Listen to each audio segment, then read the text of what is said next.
नमस्कार, मैं PM DNS Singh और आप देख रहे हैं कमाल यार। इस वक्त की बहुत ही बड़ी और लाजवाब खबर निकलकर सामने आ रही है नेपाल से।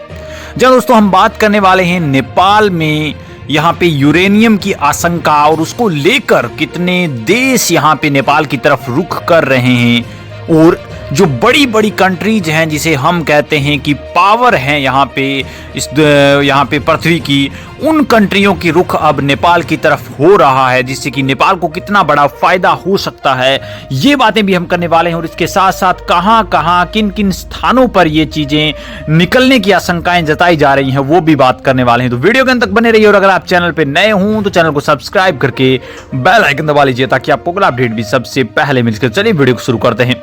दोस्तों, नेपाल के अंदर यूरेनियम की खोज केवल मात्र अब नहीं हुई, उससे पहले भी कई बार हो चुकी है। मैं आपको बता दूं कि सबसे पहले 20वीं सदी के एंड में यानी कि 1990 के लगभग इसकी खोज और इसकी आशंकाओं के बारे में पता चला था, और वो भी यहाँ पे माउंट एवरेस्ट के पहाड़ी इलाकों में इसकी खोज का पता चला था। आपको पता तो होगा कि यूरेनियम अगर निकलता है तो बहुत बड़ा एनर्जी का सोर्स निकलता है। यूरेनियम के माध्यम से हम बहुत ज्यादा एनर्जी यहाँ पे संलयन की अभिक्रिया के द्वारा कर सकते हैं प्रोड्यूस, और जिसकी बदौलत हम बिजली बना सकते हैं, पावर जनरेट कर सकते हैं, ये ऐसा आपको पता ही होगा। लेकिन यहाँ पे बात ये रह जाती है कि यूरेनियम निकला कहां पर है और या फिर आशंकाएं कहां पर दिखाई जा रही हैं।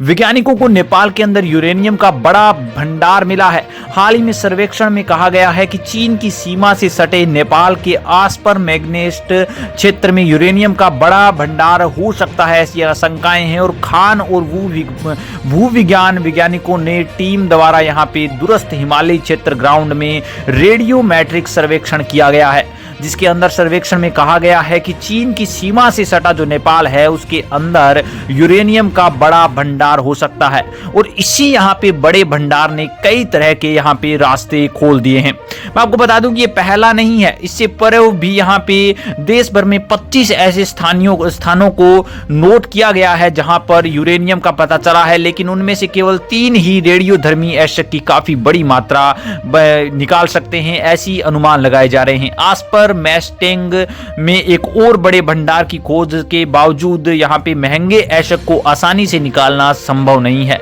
इसे शोधना पड़ता है, इसकी गुणवत्ता को यहाँ पे तराशना पड़ता है, इसे अलग करने के लिए रुपए की जरूरत होती है।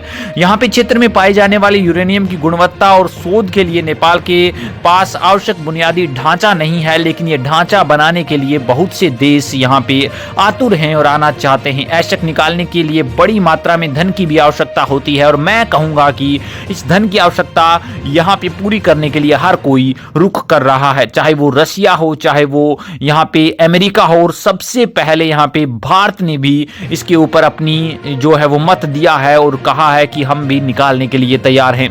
अगर ऐसा होता है दोस्तों तो ऐसे समझिए कि नेपाल की जो जीडीपी है, नेपाल की जो अर्थव्यवस्था है वो अचानक से ग्रोथ कर सकती है, यानी कि एक पावर बूस्टर की तरह ये काम कर सकता है।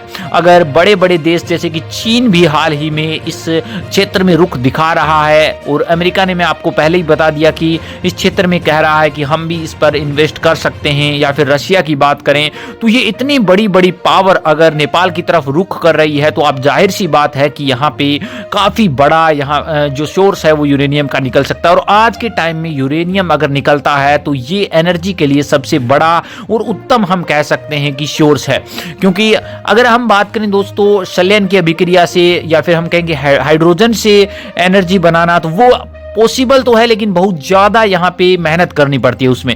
लेकिन उसमें भी हमें पहले यूरेनियम की आवश्यकता होगी, या फिर हम कहेंगे संलयन की अभिक्रिया की आवश्यकता होगी, क्योंकि किसी भी हाइड्रोजन को जलाकर उसको संलयन कराकर, जैसे कि सन या यानी हम कहें कि सूर्य से जो एनर्जी निकलती है उस तरह की एनर्जी अगर हमें यहाँ पे जनरेट करनी है तो पहले संलयन की अभिक्रिया करानी होगी, फिर ही यहाँ पे जो नाभिकीय विखंडन के बाद संलयन की अभिक्रिया शुरू होगी और हाइड्रोजन से हम यहाँ पे निकाल सकते हैं एनर्जी।